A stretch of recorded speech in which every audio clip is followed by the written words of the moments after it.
आज का लेक्चर 8 हमारा उत्तराखंड की जलवायु फोकस्ड है। इसमें जानेंगे हम उत्तराखंड की जलवायु को और उन कारकों को जो जलवायु को निर्धारित करते हैं। तो पहले समझते हैं जलवायु मतलब क्या। किसी भी स्थान, राज्य या देश की जलवायु की जब बात करते हैं, इसका मतलब हम बात करते हैं वहाँ तापमान कितना है, वहाँ वायु दाब कितना है उस स्थान पे, उस स्थान पे आर्द्रता कितनी है। आर्द्रता मतलब नमी, या और आसान भाषा में कहें वायु में जल की मात्रा कितनी है जो वाष्प की फॉर्म में रहती है। चौथा, उस स्थान पे वर्षा कितनी होती है। ये चारों अपने आप में मिलकर जलवायु बनाते हैं उस स्थान की। बेसिक बेसिक समझे तो तापमान का सीधा रिलेशन है ऊर्जा से, और ऊर्जा का प्राइमरी स्रोत क्या है, सूर्य।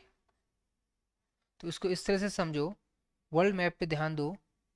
सूरज की जो मूवमेंट होती है वो ट्रॉपिक ऑफ कैंसर यानी कर्क रेखा से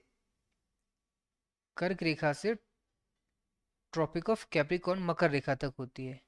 अभी अप्रैल चल रहा है और सूरज मूव कर रहा है ट्रॉपिक ऑफ कैंसर की तरफ। इस वजह से तापमान बढ़ना शुरू हो गया, या हम कह सकते हैं ग्रीष्म ऋतु शुरू हो रही है। ठीक है। तो इसमें एक चीज़ समझ में आ रही है कि किसी भी स्थान की जो पोजीशन है, अक्षांशीय स्थिति यानी लैटिट्यूड पोजीशन, वो तापमान के निर्धारण में रोल प्ले करती है। उत्तराखंड की पोजीशन की बात करें तो ये कितना है, 28 डिग्री से 31 डिग्री अक्षांशीय स्थिति है इसकी। भारत के सापेक्ष में बात करें तो भारत भूमध्य रेखा से उत्तर में है, और उत्तराखंड भारत में बीचों बीच से गुजरने वाली कर्क रेखा के उत्तर में है। तो उस हिसाब से देखा जाए तो उत्तराखंड की जो जलवायु कहीं ना कहीं सब ट्रॉपिकल में स्टे करती है। सब ट्रॉपिकल को कहते हैं उपोष्ण, उपोष्ण जलवायु।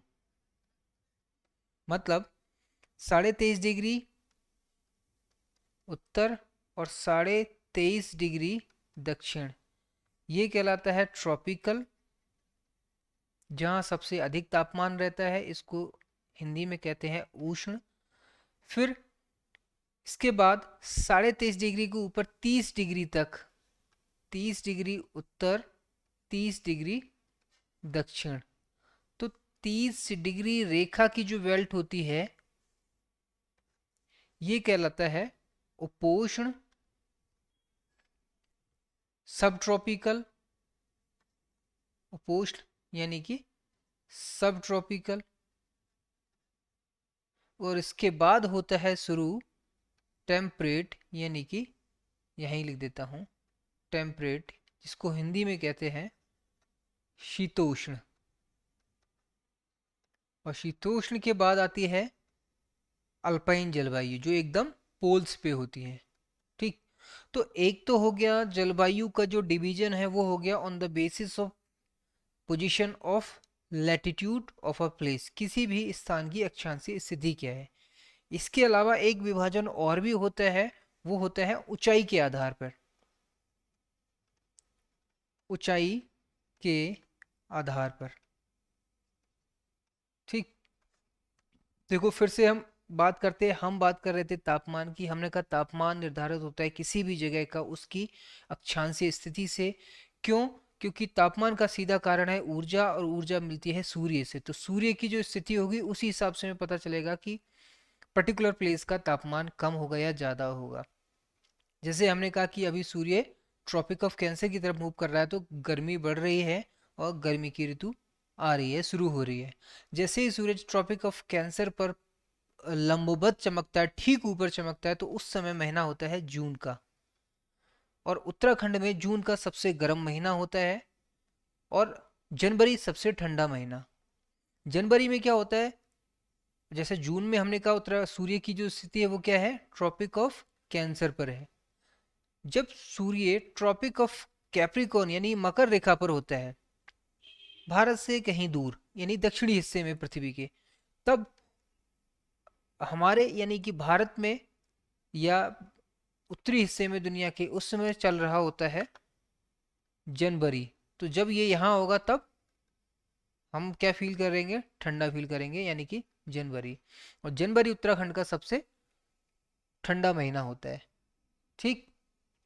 तो तापमान की बात कर रहे थे, हमने कहा तापमान को जैसे ही सूरज की ऊर्जा मिलती है तो तापमान में वृद्धि होना शुरू हो जाती है। दूसरा हमने कहा ऊंचाई के आधार पर। ऊंचाई के आधार पर क्या होता है, जैसे अगर उत्तराखंड की बात करें, ठीक है, तो उत्तराखंड में इस तरह से मान के चलो, मान लेते हैं ये उत्तराखंड का सरफेस है, वैली, ठीक है, उत्तराखंड के वैली को उत्तराखंड का सरफेस या सतह मानते हैं, पृथ्वी की सतह, ये वाला, ये इसकी पृथ्वी की सतह है।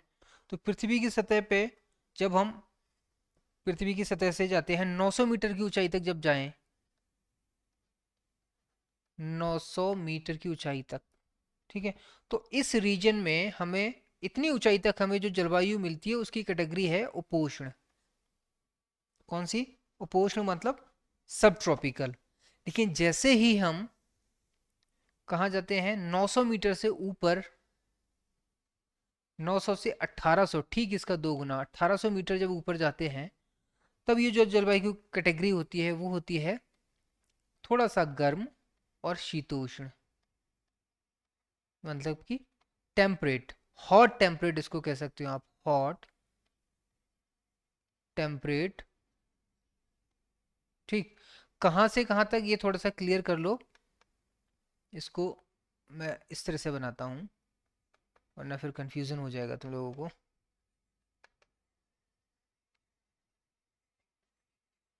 इसको ऐसे समझो, हमने क्या कहा 900 मीटर तक उपोष्ण जलवायु हो गई।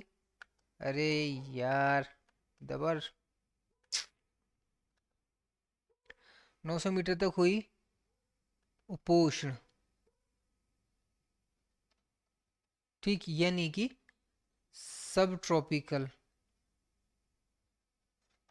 फिर 900 मीटर से जब हम 1800 मीटर पर मूव करते हैं, ठीक है, यहाँ से यानी कि 900 मीटर से ये हाईएस्ट 1800 मीटर तक, तो ये जो जलवायु होती है ये हमने क्या बोला था, गर्म शीतोष्ण, गर्म शीतोष्ण, जिसको आप इंग्लिश में कहते हो हॉट टेम्परेट, हॉट टेम्परेट। ये एक ही जगह की बात कर रहे हैं, ठीक है, 900 मीटर से 1800 मीटर तक। तो कुल मिला के ये भी एक तरह का 900 मीटर ही हुआ, लेकिन इसकी जो ऊंचाई शुरू हो रही है, इसका जो धरातल शुरू हो रहा है 900 मीटर की ऊंचाई के बाद से। तो इसी में 900 मीटर के ऊपर चले जाओ, ठीक है, यानी 1800 मीटर के ऊपर से जब यहाँ से स्टार्ट होके हम पहुँचते हैं 3000 तक, 3000 मीटर तक, ठीक है, तो 1800 3000 मतलब 1200 मीटर का जो दायरा है, इसमें जो जलवायु होती है इसको बोलते हैं शीत शीतोष्ण। प्लेस एक ही है लेकिन ऊंचाई के आधार पर इसकी जलवायु बदल रही है। शीत का मतलब कोल्ड टेम्परेट। ठीक, आई बात समझ में? फिर इसी तरह से यहाँ जब हम 3000 से ऊपर उठते हैं तो 3000 से ऊपर हमें मिलती है अल्पाइन जलवायु। कौन सी? अल्पाइन जलवायु। और 3000 से कहाँ तक? 3000 से 4200 मीटर तक अल्पाइन। अब 4200 मीटर से भी जब ऊपर उठोगे तो यहाँ पर आपको बर्फ ही बर्फ मिलेगी, कुछ नहीं मिलेगा, इसलिए इसको बोल देते हैं हिमानी जलवायु। हिम का मतलब, हिम का मतलब बर्फ। ठीक। तो ऊंचाई के आधार पर एक तो हमने जलवायु की बात की, इससे पहले हमने बात की थी अक्षांशीय स्थिति के आधार पर, ठीक है, तो ऊंचाई के आधार पर भी क्या होती है, उपोष्ण, गर्म शीतोष्ण, शीत शीतोष्ण और alpine and Humayun, Himani sorry not Humayun. तो उत्तराखंड में जलवायु में बहुत ज़्यादा विभिन्नताएं देखने को मिलती हैं। उसकी मेन वजह है कि एक तो इसकी पोजीशन, लैटिट्यूड पोजीशन, और दूसरी वजह है इसमें धरातल से ऊंचा नीचा होना, कहीं घाटी, कहीं पहाड़, कहीं छोटे पहाड़, कहीं बड़े पहाड़। ठीक, तो इस तरह से जलवायु का विभाजन दो तरह से होता है, एक अक्षांशीय आधार पर, दूसरा ऊंचाई के आधार पर। ठीक है, अब बात करते हैं हम जलवायु कारकों की बात कर रहे थे तो थोड़ा सा ब्रीफ इंट्रोडक्शन, आगे बढ़ते हैं। वायु दाब, तापमान का सीधा सा रिलेशन जैसे ऊर्जा से था सूर्य की, इसी तरह से वायु दाब का सीधा रिलेशन होता है तापमान से। अगर किसी जगह का तापमान अधिक है तो वहां वायु दाब कम होगा। उसकी वजह क्या है कि मान लो ये पृथ्वी का सरफेस है, यहाँ पे सूरज की किरणें पड़ी, तो यहाँ पे जो हवा के कण हैं अभी ये पास पास थे, लेकिन जैसे ही ये ऊर्जा लेंगे, ग्रहण करेंगे, वैसे वैसे ये ऊर्जा पाकर एक्सपेंड करेंगे, विस्तार करेंगे, और ये एक दूसरे से दूर दूर हो जाएंगे। तो इस तरीके से क्या होता है, हवा हो जाती है हल्की और हवा ऊपर उठने लगती है। ठीक, तो जब अधिक तापमान के कारण वायु दाब कम होता है, कम होने का कारण क्या है, अधिक तापमान मतलब अधिक एनर्जी, अधिक ऊर्जा मतलब वायु कण अधिक दूर दूर, और अधिक दूर होने से उसका घनत्व कम हो जाता है, और घनत्व कम होने से क्या होता है, हवा हल्की हो जाती है, वायु हल्की हो जाती है, और हल्की वायु उठती है ऊपर की तरफ। ठीक है, तो इस तरह से क्या होता है, वायु की मूवमेंट शुरू होती है। तो हम एक तरह से कह सकते हैं कि सौर ऊर्जा जो है एक तरह से वायु मंडल में इक्विलिब्रियम या साम्यावस्था जो होती है उसको ब्रेक करती है। अगर सूरज ट्रॉपिक ऑफ कैंसर पर है तो यहाँ इस रीजन में गर्मी ज़्यादा होगी, तो इस रीजन की वायु क्या होगी, गर्म होकर ऊपर उठेगी, और ऊपर उठकर ये कहाँ चलेगी, शीत प्रदेशों की तरफ। ठीक है, इसकी तरफ, मतलब ट्रॉपिक ऑफ कैंसर से मूव करेगी हवा भूमध्य रेखा की तरफ और पोल की तरफ। इतनी बात समझ में आ रही है। ठीक है, तो हवा जब उठती है तो दोनों डायरेक्शन में मूव करती है, इधर से इधर भी मूव करेगी, पोल की तरफ, ध्रुवों की तरफ भी, और भूमध्य रेखा की तरफ। आ रही है बात समझ में। लेकिन जैसे ही सूर्य कहाँ होगा, इक्वेटर पे होगा लंबवत, ठीक है, तो फिर हवा क्या करेगी, इक्वेटर से उठेगी ट्रॉपिक ऑफ कैंसर की तरफ, और इक्वेटर से उठेगी ट्रॉपिक ऑफ कैप्रिकॉर्न की तरफ। और इस तरह से क्या होता है, एक बेल्ट बनती है। ठीक है, प्रेशर दाब, वायु दाब पट्टियां बनती हैं। तो वायु दाब का सीधा सा कॉन्सेप्ट समझ में आ गया आपको, किससे है, तापमान से है। और उत्तराखंड के सापेक्ष में हमें जो समझना है, खासकर ये समझना है, उत्तराखंड में ग्रेविटी विंड्स होती हैं, फ्लो करती हैं। ग्रेविटी विंड्स क्या होती हैं, देखो, ग्रेविटी विंड से यहाँ मतलब है कि जब घाटियों में तापमान बढ़ता है, जब सूर्य निकलता है, मतलब मॉर्निंग टाइम में क्या होता है, मॉर्निंग टाइम में जब किरणें सीधे धरातल पर पड़ती हैं और इनके ढलानों पर पड़ती हैं, तो वायु गर्म होती है, गर्म होकर क्या होती है, घनत्व कम होता है, इसलिए हल्की होकर ये ऊपर उठती है। ठीक, लेकिन जैसे ही शाम होती है तो ठंडा होने लग, ये जो जगह है या फिर पहाड़ी की ढलान या फिर घाटियां जो है ठंडी होने लगती हैं, और हवा ठंडी होकर नीचे घाटियों में बहने लगती है। तो इस तरह की जो पवनों में इक्विलिब्रियम स्टेबलाइज करने के लिए मूवमेंट हो रही है, इसको बोलते हैं ग्रेडियंट, या फिर क्या कहेंगे इसको, आसान भाषा में हम ग्रेविटी विंड्स कह देते हैं। ठीक है, इसलिए इनको क्या कहते हैं, ग्रेविटी विंड्स कहते हैं। घनत्व पवने भी कह सकते हो, लेकिन आसान होगा आपको ग्रेविटी विंड। ग्रेविटी का मतलब क्या होता है, गुरुत्वाकर्षण। कोई भी भारी चीज क्या होती है, गुरुत्वाकर्षण, पृथ्वी के अंदर से जो चुंबकत्व बल लगता है उसके कारण वो पृथ्वी की सतह की ओर जाती है। ठीक इसी तरह से क्या होता है, वायु के कण जब घनत्व की वजह से, अधिक घनत्व की वजह से जब भारी होते हैं तो ये सतह की तरफ मूव करते हैं। तो इस तरह से क्या होता है, वायु दाब में परिवर्तन होता है। अगला आता है नमी, आर्द्रता। आर्द्रता क्या है, आर्द्रता का सीधा मतलब होता है कि वायु में जल की मात्रा कितनी है। और वायु में जो जल होता है ये वाष्प की फॉर्म में होता है, ठीक है, वेपर की फॉर्म में होता है। अब ये मत कहना कि दिखता नहीं है, ठीक है। और वेपर का क्या कॉन्सेप्ट होता है, वेपर जब गर्म होती, हवा गर्म होती है तब ये वेपर क्या होती है, हल्की होकर हवा के साथ ऊपर उठती है, और ऊपर उठते जब पहाड़ियों के आसपास पहुंचती है तो इस तरह से बादलों का रूप लेती है। और जब बादल और ऊपर उठते हैं तो इसकी जो वाष्प है कम टेम्परेचर के कारण अपने गैसीय अवस्था से ये लिक्विड फॉर्म में आती है, जो कि फिजिक्स का एक कॉन्सेप्ट है। ठीक, और लिक्विड फॉर्म में मतलब ये बूंदों का रूप लेती है। ठीक है, और बूंदों के रूप में ये वर्षा करती है, वर्षा के रूप में फिर ये धरातल पर गिरती है। ठीक है, तो ये तो ही आर्द्रता की बात। और आर्द्रता के स्रोत क्या हो सकते हैं, आर्द्रता के स्रोत कई सारे हो सकते हैं। ठीक है, स्रोत का मतलब क्या है कि पानी जो है वायु में वो कहाँ से आता है, कौन से सागर से आता है। अगर सीधे सीधे कहें तो कौन से, अरब सागर से आता है, बंगाली खाड़ी से आता है, अटलांटिक से आता है, मेडिटेरियन से आता है। ठीक है, तो इसको समझेंगे हम वर्षा के रूप में। तो अब बात आती है वर्षा की। जब वर्षा की बात करते हो तो वर्षा का मतलब क्या है सीधा, जब वायु की नमी, इसको ऐसे समझो देखो, वायु की नमी, यहाँ ये मेरे कुछ टेबल भी हैं, इन पे नज़र डाल लेना जब हम तापमान पढ़ रहे थे। ठीक है, इनको बाद में नज़र डालते हैं, पहले हम वर्षा वाला कंप्लीट करते हैं। हम बात करते हैं वर्षा की। तो वर्षा का मतलब क्या है देखो, थोड़े बेसिक कॉन्सेप्ट को समझते हैं पहले इसके।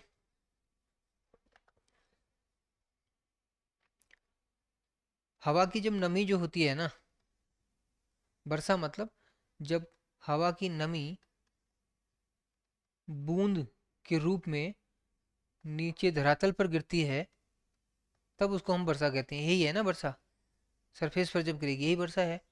सवाल यह है कि इस नमी जो है, इसका स्रोत क्या है, कौन से सागर से आती है। स्रोत मतलब कौन से सागर से आती है। ठीक है, तो इसका स्रोत कई हो सकते हैं। जैसे जनरली आप जो पढ़ते हो ना कि भारत में जो वर्षा होती है दो तरह से होती है, ऐसे समझो, दूसरे तरीके से भी समझो।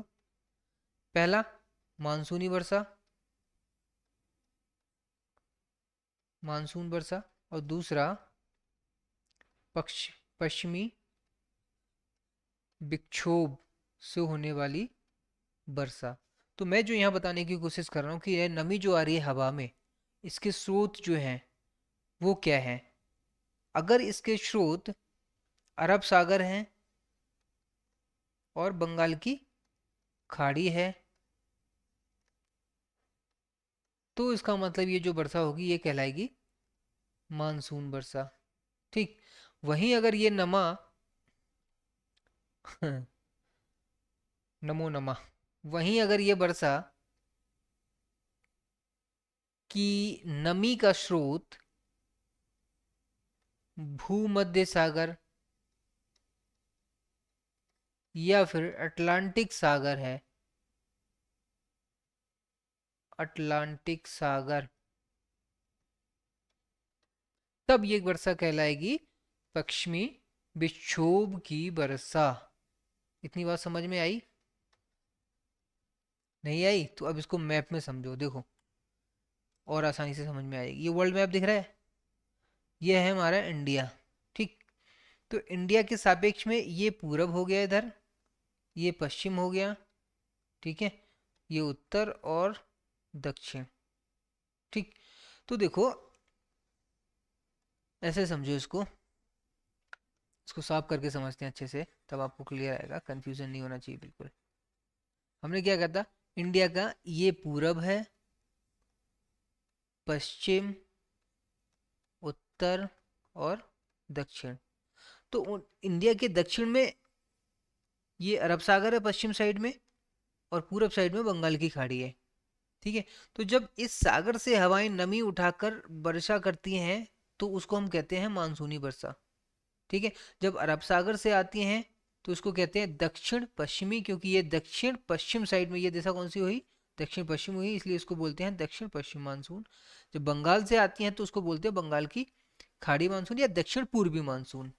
ठीक है, क्योंकि दक्षिण पूरब से आ रही है। ठीक इसी तरह से जब ये वर्षा जो होती है या ये जो नमी होती है हवाओं में, इसका जब स्रोत भूमध्य सागर होता है, ये भूमध्य सागर है। ठीक है, और अटलांटिक सागर होता है। कैसे, दिसंबर के महीने में खासकर क्या होता है, दिसंबर से फरवरी में अटलांटिक या भूमध्य सागर में चक्रवात बनते हैं, साइक्लोन्स बनते हैं, और वो साइक्लोन्स जेट स्ट्रीम के द्वारा, जेट स्ट्रीम एक तरह की हवाएं होती हैं जो पृथ्वी की सतह से 13 किलोमीटर ऊंचाई पर चलती हैं। तो ये साइक्लोन जेट स्ट्रीम की सहायता से इंडिया की तरफ मूव करते हैं, और इंडिया की तरफ दिसंबर जनवरी फरवरी के 3 महीनों में ये वर्षा करते हैं, जिससे रबी की फसलों को बहुत ज़्यादा फायदा होता है। ठीक, तो ये हो गई पक्ष, क्योंकि ये देखो पश्चिम दिशा से आ रहे हैं, ये पश्चिम दिशा है ना, क्योंकि ये पश्चिम दिशा से आ रहे हैं और साइक्लोन की वर्षा है, इसलिए इनको कहते हैं पश्चिमी विक्षोभीय वर्षा। दूसरी हमने जो पहली बात की, जो अधिकांश वर्षा इंडिया में होती है वो होती है मानसूनी वर्षा। दक्षिण पश्चिमी मानसून वर्षा या दक्षिण पूर्वी मानसून वर्षा। तो अब क्लियर हो गया होगा वर्षा का कॉन्सेप्ट आपको। ठीक है, अब जो और बात समझने वाली है कि उत्तराखंड में ऊंचाई के आधार पर वर्षा में अलग अलग जगह बहुत सारी विभिन्नताएं मिलती हैं, मतलब कहीं कम कहीं ज़्यादा वर्षा होती है। तो आपको जो समझने वाली चीज़ है, जो सबसे ज़्यादा वर्षा होती है उत्तराखंड में वो होती है नरेंद्र नगर में। ठीक। और दूसरी अगर हम बात करें उत्तराखंड के सापेक्ष में, आप भौगोलिक विभाजन जब पढ़ रहे थे आप, ठीक है, तो आपने देखा था कि सबसे बाहर की ओर यानी दक्षिण की ओर शिवालिक रीजन था। ठीक है, और सबसे उत्तर की ओर था ट्रांस हिमालय। ठीक है, तो वर्षा सबसे अधिक होती है बाह्य हिमालय में, मतलब शिवालिक में, जिसे हिमालय का पाद भी कहते हैं, फुट हिल्स ऑफ हिमालय कहते हैं। सबसे अधिक वर्षा कहाँ होती है? हिमालय में, बाह्य हिमालय में। ठीक है, तो अगर हम वर्षा का विभाजन करें उत्तराखंड में, तो ऐसे कह सकते हो आप कि बाह्य हिमालय, बाह्य या फिर शिवालिक। ठीक है, इसको मैं मैप से बताऊं तो ज़्यादा बेहतर लगेगा, आपको समझ में आएगा। ठीक है, तो हल्का सा रफली ये मैप ड्रॉ कर लेते हैं। मान लीजिए उत्तराखंड है। ठीक है, तो उत्तराखंड में ये बाहर का रीजन, ये कुछ तराई रीजन था, ये भावर रीजन था, और फिर ये शिवालिक। ठीक है, शिवालिक के बाद तो ये वाला जो रीजन है इसको बोलते हैं हम बाह्य हिमालय। हमने तीनों एक साथ इंक्लूड कर लिया। ठीक है, इसमें सबसे अधिक वर्षा होती है, सबसे अधिक वर्षा। सबसे अधिक का मतलब कितना है? 200 से 250 सेंटीमीटर। फिर इसके बाद अगर हम मध्य हिमालय में जाएं, ठीक है, या मध्य हिमालय से पहले आप दून की बात करो, क्योंकि शिवालिक के बाद दून ही था ना, तो बना दे, चलो मान लो ये दून है। इसके बाद अगर हम, ये तो हो गया एक, दूसरा अगर हम दून की बात करें, तो दून में इससे थोड़ी ज़्यादा वर्षा होती है, सॉरी कम, क्योंकि ऊपर की तरफ वर्षा कम होगी। क्यों होगी? उसका कंसेप्ट हमने बात की थी कि होता क्या है, जब दक्षिण से हवाएं आती हैं तो ये हवाएं धीरे धीरे ऊपर उठती हैं उत्तराखंड में, जैसे जैसे ये प्रवेश करती हैं। तो जैसे जैसे ऊपर उठती जाती है, अपना पानी नीचे वर्षा के रूप में गिराती जाती हैं, और हवाओं में नमी कम होती जाती है। तो जैसे जैसे हवाएं ऊपर चढ़ती हैं वैसे वैसे वर्षा कम होती जाती है। यह है इसका कॉन्सेप्ट। ठीक है, इसको ऐसे समझो, जैसे मान लीजिए पहाड़ी है, पहाड़ी पे जैसे हवाएं चढ़ेंगी वैसे वैसे क्या होगा? वर्षा कम होती जाएगी। इसका मतलब पहाड़ी की फुट हिल्स में, यानी कि आधार पे सबसे ज़्यादा वर्षा होगी। फिर आधार का मतलब थोड़ी ऊंचाई पे, ठीक है, एकदम आधार पे नहीं। ठीक है, तो इसके पहाड़ी के निचले हिस्से में ज़्यादा वर्षा होगी कंपेरेटिवली ऊपर हिस्से के। फिर दूसरी तरफ जब हवाएं उतरेंगी तो वहां पे वो एकदम ना के समान वर्षा होती है, जिसको वृष्टि छाया क्षेत्र बोलते हैं। ठीक। तो फिर आता है दून। दून में शिवालिक से कम वर्षा होती है, इसमें होती है लगभग 120 से 200 सेंटीमीटर के आसपास। फिर आता है मध्य हिमालय। मध्य हिमालय में दून से भी कम वर्षा होती है, ये लगभग 180 से 120 सेंटीमीटर के आसपास होती है। फिर आता है महा हिमालय। महा हिमालय में मध्य हिमालय से भी कम वर्षा होती है। ठीक है, महा हिमालय में सिर्फ होती है 40 से 80 सेंटीमीटर की वर्षा। तो सबसे कम वर्षा कहाँ होती है? महा हिमालय में होती है, और अगर ट्रांस लोगे तो ट्रांस में और भी कम होती है।